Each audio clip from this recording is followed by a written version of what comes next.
Iran যুদ্ধ চলাকালে গত মার্চ মাসে রাশিয়ার তেল রপ্তানির আয় বেড়ে কয়েক গুণ হয়ে দাঁড়িয়েছে। যুক্তরাষ্ট্র ও ইসরায়েলের এ যুদ্ধের কারণে জ্বালানির দাম বাড়তে থাকার মুখে মস্কোর তেল রপ্তানিতে নিষেধাজ্ঞা শিথিল করে ওয়াশিংটন।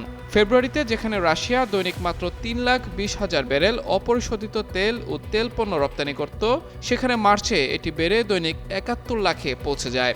এর ফলে গত মাসে দেশটি প্রায় $1,900 কোটি আয় করতে সক্ষম হয়, এমনটাই জানিয়েছে আন্তর্জাতিক জ্বালানি সংস্থা IEA।